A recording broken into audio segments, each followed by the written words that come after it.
On the 11th of November, Poland celebrated the 100th anniversary of its reappearance on the map of Europe. On that day, we held a march.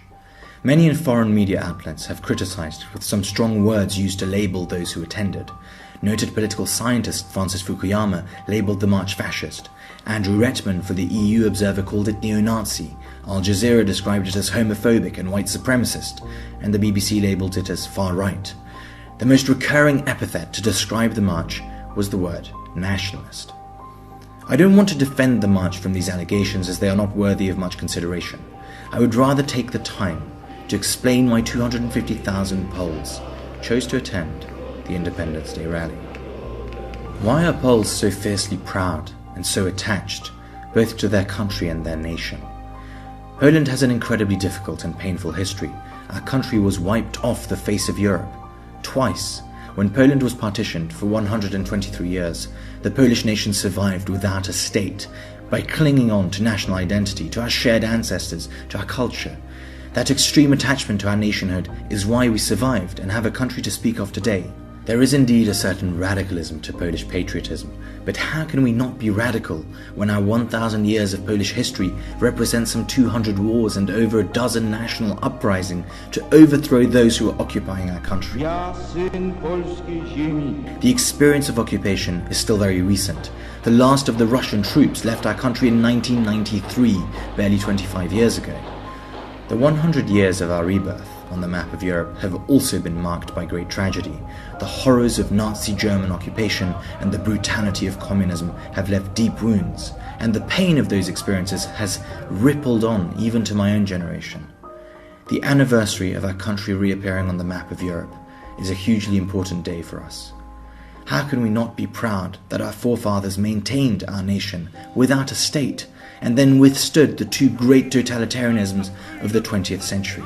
How can we not be grateful for this gift of independence and nationhood that our ancestors bequeathed us? The 11th of November is a day to celebrate freedom, but also to reflect upon the great price paid by our forefathers in order for us to be free and independent today. Poland has been preparing for this anniversary for the past few months. Hundreds of events have been hosted to celebrate this day, and yet the foreign media has chosen to report primarily on the Independence Day march. The march is in a sense a culmination of the celebrations. It is a chance for tens of thousands of Poles to march together in a sea of red and white flags. It is a chance to feel the unity of nationhood, that very same one that helped us survive as a stateless nation. Yes, we chant, we sing, some of us light flares and we shout slogans. Yes, it is primal, collectivist, and to those who do not know our history, it might be hard to comprehend. This year we marched behind the unofficial motto of Poland: God, honor, and Fatherland. These words, these values represented by those words, and the heavy sacrifice of our forefathers for those values is why today Poland exists and is free. Those were the values of those who fought the great powers that partitioned our country, those who fought the Bolsheviks, those who fought the Nazi Germans, and those who battled the communists. These were the last words of many resistance fighters faced with execution, and those are our values today. That is why we march. Because Poland exists, despite great, almost insurmountable odds. Because we understand what it is like to live without a country. We understand how hard and costly it is to regain a country.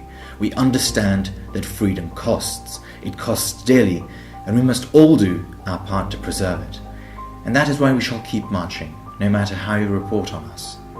That is the story we want you, the foreign press, to report. The story of Poland and its great rebirth, its great and tragic moments, and its return to the map 100 years ago. Because it is a beautiful story, and one that we Poles are incredibly proud of, and one we celebrate on the 11th of November. Yes, that is the story that we want to share with you all, that Poland is not yet lost. I'll leave you to reflect upon that. Long live Poland. Niech żyje Polska.